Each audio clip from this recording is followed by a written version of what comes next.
All of these revival spells in D&D kind of suck, at least for the sake of storytelling. So let's fix it. My current campaign that I'm running for my friends is heading towards the finish line. If we keep the pace that we're playing on currently, we'll probably finish within a year. Realistically, probably a year and a half based on like holidays, everyone's birthdays, things like that. And we really push it, it'll be like 2 years. Which means a new campaign is coming in, which means that I'm going to be patching out anything in the rules that I don't currently like, and also just introducing new campaign-specific rules. So over the next few months, I'm probably going to be spending a lot of time figuring out specific rules, things that I want to do with, because I know what kind of campaign this is going to be already, and what kind of rules I would want to introduce with that. The great thing about playing a game where everything's just made up in your head is that you are not beholden to anything. There is no secret machine that's controlling exactly how you want to play this game. You make up the rules, and the only rules that truly matter are the ones that you decide on with your friends at the table. So, Revival. Revival, as it is in D&D, is just way too strong. It kind of trivializes all meaning in death. It's way too easy to access some of the items that you could get to revive. I want when my players experience it, like in-game, the story, you know, I would prefer that they have some kind of emotional engagement with it. They're tearing up, something's happening. It's not just, you know, oh, we've got a diamond. I want death to mean something, and I want there to be a price that feels hefty for the price of a soul. I just don't really like the gamification of Revival as it is in D&D. It feels a little bit too much like a video game where you can just kind of repeat the same level over and over again. How I see it, I think that, you know, a D&D game should feel a little bit more like a hardcore run of something. Not necessarily like death means the automatic end, but that death has consequences and eventually you can't revive yourself endlessly. For example, in World of Warcraft, right? You as a player character, you are the one who is constantly being revived because realistically, you don't really have an impact in the story. You're kind of supporting these other characters as you travel on as your character. The NPCs and the main story characters, however, are the ones who actually experience like death. So if they die in a cutscene or they die in like a boss fight or something, those characters are done. I want, when we're playing D&D, if I'm playing a game of D&D or if I'm running a game of D&D, the player characters should feel like those story characters. They shouldn't feel like a video game player character because you cannot instantly revive or just constantly be revived as much as you would like. Okay, I'm gonna go over what I don't like about the revival spells, and then I'm gonna go over a brief fix, and then I'll have a few written versions at the end that you could use in your own game if you'd like. A lot of these, of course, you can adjust to whatever works with your game. These are just what works with my game. Problem 1, it is way too cheap. The price to revive someone in D&D is so incredibly low, I don't know how they came up to these numbers. The cost to revive someone, 300 gold diamond. 300 gold is not that much for a party of adventurers who just got the access to Revivify. It's not as crazy as it sounds. Like, you could have one person in the party just buy 2 diamonds, everyone else can still buy equipment and things like that. And then Resurrection, like 1,000 gold or a little bit more, that's so incredibly low for like 7th level and higher spells. It just feels like such a measly cost for the cost of a life. One of the fixes I've heard for this is just to limit the amount of diamonds or like the gold that the players get, but I don't really like that as a solution. For one, if you're limiting the amount of diamonds, that feels really bad as a player, that you're saving up this money for an item and then just for the shopkeep to be like, oh, we're all fresh out. Doesn't really feel good as a player, especially because, you know, we're as the DMs kind of just make up the rules, and that can completely be on us. It's completely arbitrary whether or not we just block them or not. It doesn't really feel satisfying as a player. And then if you're blocking off the amount of gold, that feels bad as a player too, because there's probably a lot of things that players want to do with those golds. They want to buy scrolls, they want to buy magical items to finish off their builds. Limiting their gold just limits them and so many other aspects of the game that they probably will have fun with. I think for me, I am very much a person who is like, more is more. Give them more gold, give them more things. That way they have a lot more tools to just play with, rather than limiting them to make it easier on the DM. Honestly, as a DM, it's not that hard. Just react on the go. It's just that the cost of these spells is so incredibly low. And also the economy of how they've written out like the prices for everything in this game are kind of all over the place. But I don't understand how a spyglass, like a pair of binoculars, is the same price as a 7th level resurrection spell. And I don't understand how plate armor is worth more than a life. It doesn't make sense to me. It's insane. So for all the revival spells, I am just significantly going to up the price of all of the spells. That feels like a really easy fix. If you don't agree with my personal numbers to which I'm getting to, feel free to just adjust it to whatever you think, because my numbers are going to be a little bit high. For example, Revivify, I'm going to set at a base price of 10,000 gold. That might seem like a lot, but you have to consider the fact that making a golem made out of flesh costs 50,000 gold. And I don't think that necessarily, depends on how you see it, necessarily equates to it having a soul.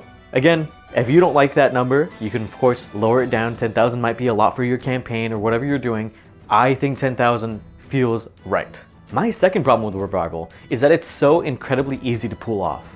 You give up nothing to cast these spells other than some gold and a spell slot. I don't necessarily jiggle with that. Remember, you are bringing someone back from the dead.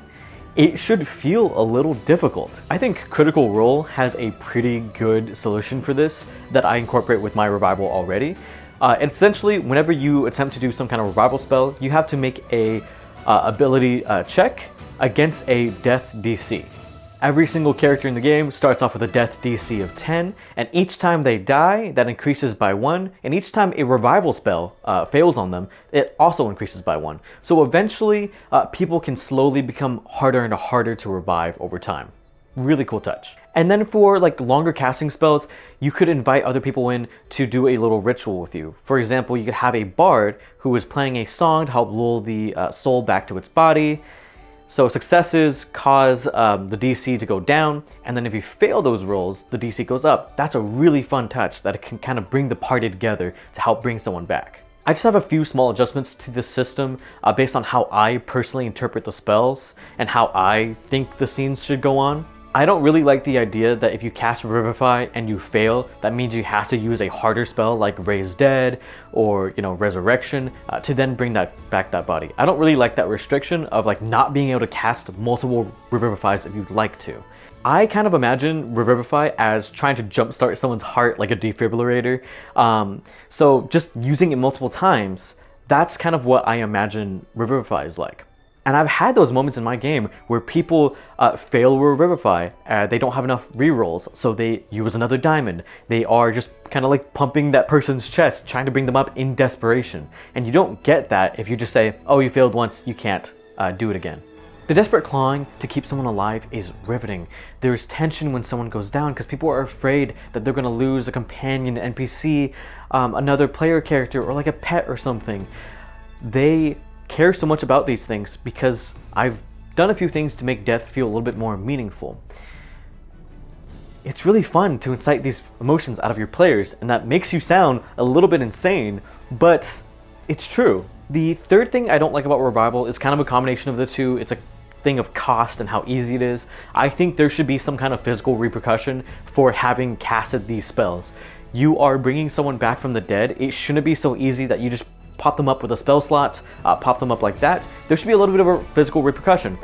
For example, giving someone exhaustion, or they take a little bit of damage, something along those lines. It should just be a little bit more of a trial rather than just pop you're up, nothing bad has happened to either of us. Also, on a side note for exhaustion, I used I think it was like the 1 D&D. I don't know if they published it in the 2024 rules, but the 1 to 10 scale, where each level of exhaustion is just an extra negative to all your rolls, pretty much. That's something that I really like using. It makes it so I can throw out exhaustion a lot more, and players still feel it without it feeling like the end of the world.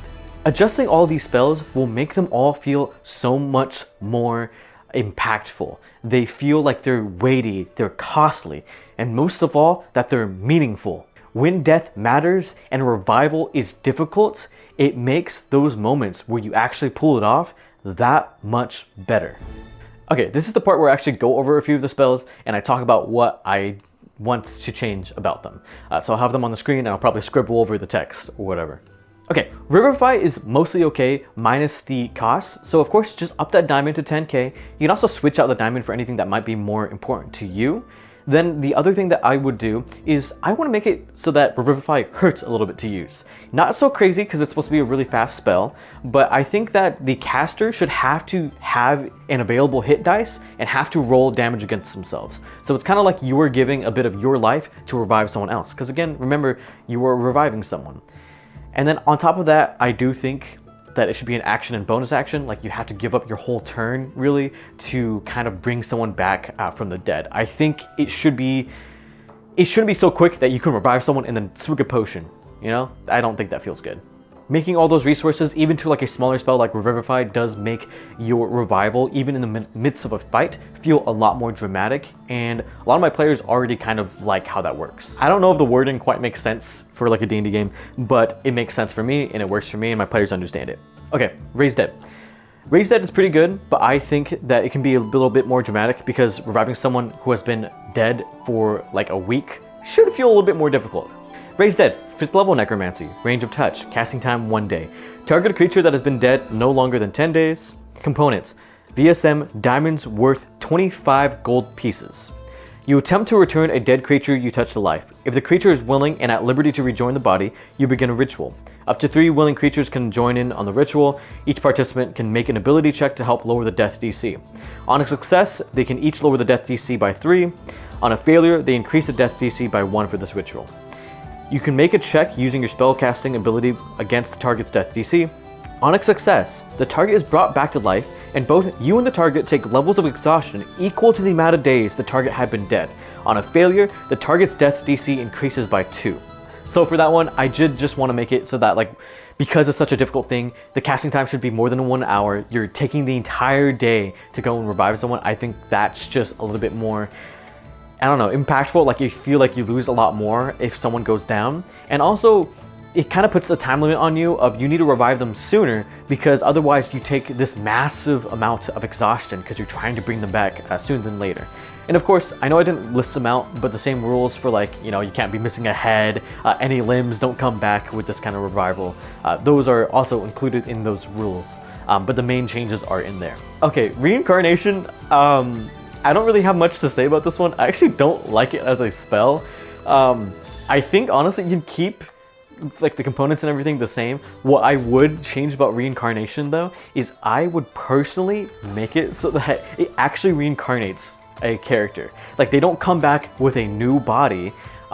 They come back as a child. They come back as a baby into this world. Like they are birthed anew within, I don't know, like D6 weeks, right? In the next D6 weeks, they find like a host to then be birthed as a new soul. They keep their memories and everything, but they are born with an untrained body, things like that. I think that could be a really personal, like a fun idea for having a character concept, like a villain or even a player character who has the memories of past lives, but doesn't necessarily have the body or the skill or the experience in that, you know, new body to be able to do anything with it. Because I think reincarnating with like a random body is kind of like whatever. I think it's kind of like a hee hee ha ha like spell. I don't like it. Not really fun. Okay, so I think Resurrection, I don't have anything written out for this one. I do think that it should be kind of like a manual that gets consumed in the process of reviving someone, similar to the way that you use like a manual of golems that I mentioned earlier, which I got from this video up here. I think that reviving someone who's been dead, you know, close to 100 years or like, you know, 50 years should feel like a trial, because they've probably gone to some kind of afterlife and they might be settled in somewhere, and to bring them back has to be some kind of trial and tribulation. I don't necessarily have exactly what I have written here, but I think the idea is very basically on how I'm interpreting it. It should kind of be based on where you think that character is. If they went some kind of void, you gotta fight some void creatures to get them back. Maybe you need to go into a dungeon. If they're in hell, you can travel into the hells to get them. If they're in the celestial realm for whatever, maybe it could be some kind of trial, or like you need to convince the heavens to let them back. Something like that. And then also just make it expensive, like 50,000 gold. Again, manual of golems, very expensive. You're bringing back a soul that's been dead like 90 years. Imagine you're trying to bring back like a legendary wizard who's been dead for almost a century, and you just bring him back with the spell. I don't think that's very satisfying. So Resurrection, I think, should be like a full manual that's like a specific thing that your DM, you know, you're the DM hopefully, can set up for reviving this person. Like it should be a trial to get to even the point where you can revive this person. Of course, finding the body, all things like that. But getting there, that's just this whole thing that you should set up. There should be items that you need to get. You need to fight certain beings, you need to convince certain beings, all that together, and then you do your ritual as per usual and attempt to bring them back. True Resurrection, I think as a spell can pretty much stay the same. Just include the ritual aspect to it where people can help you revive them, and then just up the cost equivalent to how I've been scaling everything else. But other than that, I think it's fine. It should be the most powerful revival. It just needs to cost a lot more. And then I would also, honestly, with True Revival, still do some kind of exhaustion rule with that one. How you decide to do that at your table is up to you. I would just say that you need to be like fully rested up. And also the casting time for that would have to be significantly longer, especially because you're trying to revive someone who's been dead a very long time. And I didn't mention that with the Resurrection one. I think the Resurrection one with like a manual should take like a month. But with True Resurrection, you're being a little bit more precise. You have a powerful spell. I think it should still take like a month. Okay, that's it. I just really wanted to talk about Revival. It kind of bums me out how it works in the game. I don't think it should be so easy. It feels way too like priceless. Not priceless in a good way, cheap. To bring people back, and I just hope that it gets you to think about how you handle your revival. Of course, like you can kill people off permanently, do certain things that make them difficult to revive, but I think the spells should be in the game. They should just be a little bit harder to access or use so easily. But yeah, okay, thank you so much for watching. Hope you guys have a nice day.